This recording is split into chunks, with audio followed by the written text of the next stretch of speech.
Hey folks, Max from Woodsman's Finest here. Welcome to another chopping block talk. Today I just want to show you a couple of tool handles that I made and have on my tools, just in order for you to get an idea what I think is important in a tool handle. And this is supposed to be a rather quick one. When you're working with a tool all day long, may it be an axe, sorry, that was a weird shot. May it be an axe or a hook knife or one of your Sloyd blades, then it's very important that they fit your hands. I had quite a few joint problems in the past, and there's a whole video about just that topic on my channel somewhere, and I related a lot of those problems to my tool handles. If you're having an axe or a knife that has a completely smooth grip, like a lot of handles are out there and axe handles out there, or the grip is too small or whatever it is, these tools, when you cut with them, when you use them, and especially, and that's very important in spoon carving, when you do any kind of torquing with them, twisting cuts, or in case of an axe, there's always some kind of forward momentum and the possibility to glance off from the workpiece. So your hand is what keeps all of that from happening. The tool handle turning in your hand, and the axe glancing off, catching the axe, all of this stuff. Now if your handles are very slippery, your hands have to naturally really cramp onto the handle in order to keep it from happening. That is very fatiguing, and it's also, on the long run, it's actually unhealthy for you, for your joints, especially up here where your tendons attach. This is where people get problems, or on the other side, on the inside of the elbow. So all of my handles, everything I have that I work with, and also my newer designs of custom knives, this is a very, very old one of my first attempts, and it's still very comfortable because I can get a good grip on it. But also my newer knives, they all have some kind of facets. A facet is basically not an entirely curved whatever surface, like a sphere or something, but you rather have surfaces that are at an angle to each other. They can be octagonal, or they have less or more facets, or they just have, sorry folks for the delay, or they just have some kind of a carved surface, like one of my custom carving axes. That's the one I made with Paul in Toronto. And as my main heavy carving axe that I need to keep from glancing and from over travel or whatever it is, I need to control the axe. So with all of these, sorry folks, I hope that's a little bit apparent. With all of these little surfaces and facets, there's actually a lot more overall surface to the handle than if it was completely smooth. Also, that's what I always keep mentioning, the inside of your hands is not perfectly round. It has facets by itself. So very often when you grip something completely perfectly round, you feel that there's too much material inside your hand, and then it's bulking up, and it's somehow you get blisters and calluses and all kind of stuff. So this more surface and more purchase on your tool handles is actually helping you with that. Now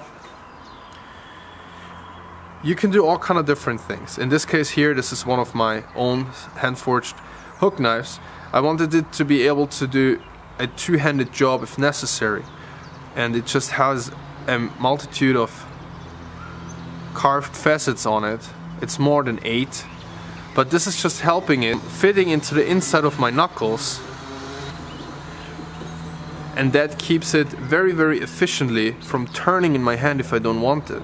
So it just basically lies with all these different corners in my hand, and I can use it without having to cramp onto it in order to keep it from turning.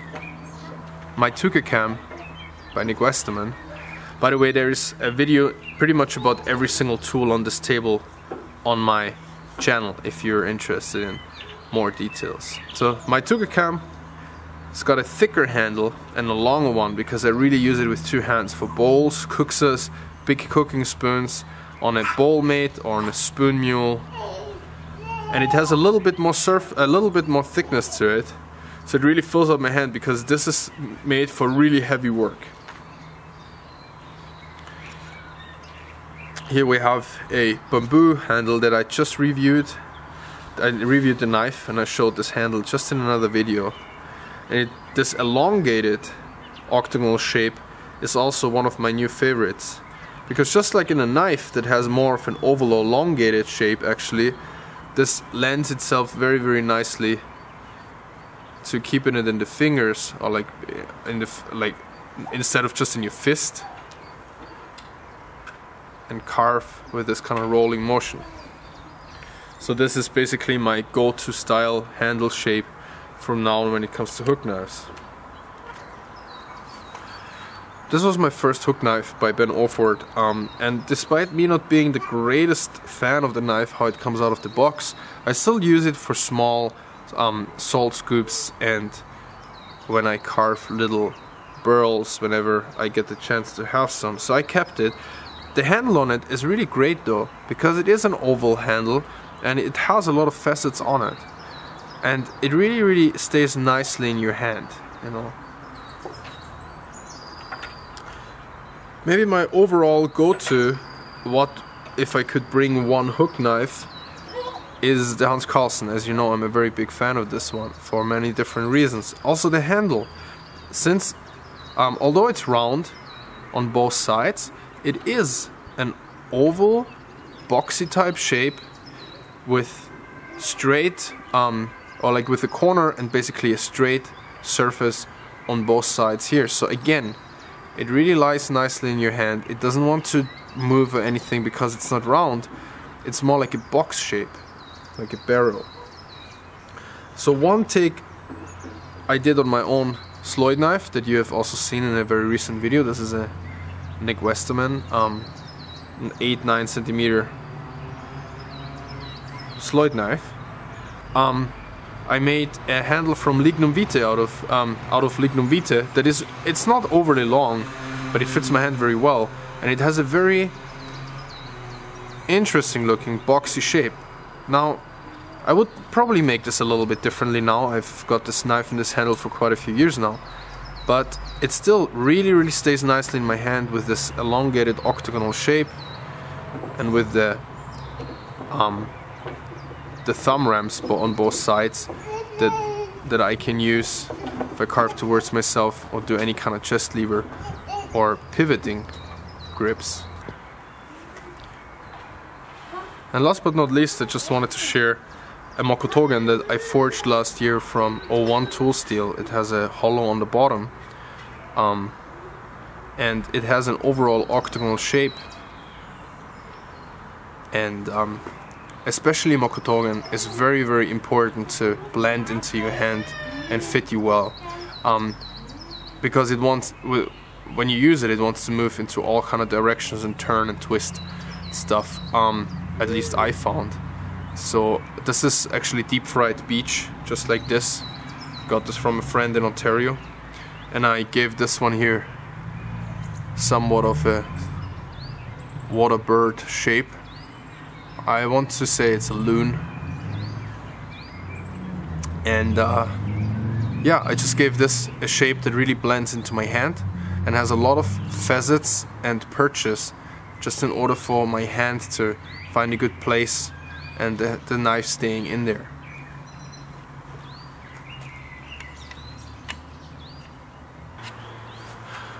And just one more thing, here is a French felling axe by Goldenberg, vintage axe that I just refurbished, and it has a rather straight handle with a fawn's foot at the end, a little bit similar to handles you find on Bill Nay's axes.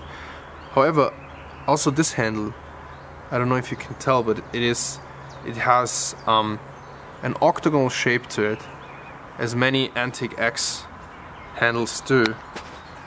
I just wanna, yeah. a little bit much exposure on this handle, so it's hard to see. It gives you a great purchase and a great feel on the fawn's foot, and your hand really doesn't want to slip and twist in any direction, and it's still not uncomfortable. So this is really my preferred type of axe handle for all kind of axes.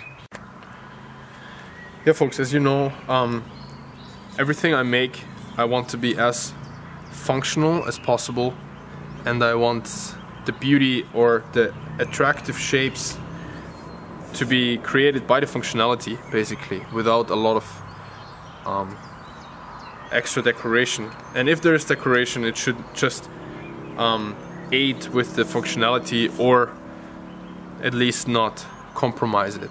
So as well with the spoons, you usually find, like on this one,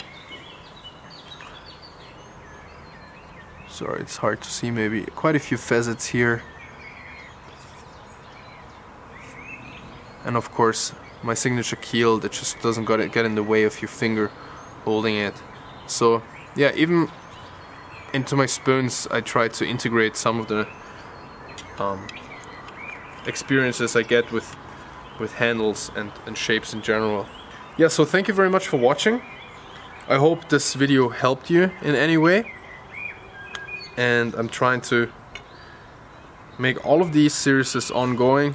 Whenever there's something I feel like it might be helpful for a new spoon cover, or even some seasoned woodworkers who just, I don't know, like watching videos on YouTube, I guess, then I'm just coming up with more videos for you guys. So thank you very much for now. Please check out the other videos on my channel. There is a lot of stuff that I'm sure you guys would enjoy watching, and thank you very much for supporting the channel, for subscribing and liking. Well, wherever you are folks, stay safe and keep warm, or rather cool, now that summer comes, and I'm gonna see you next time. Cheers.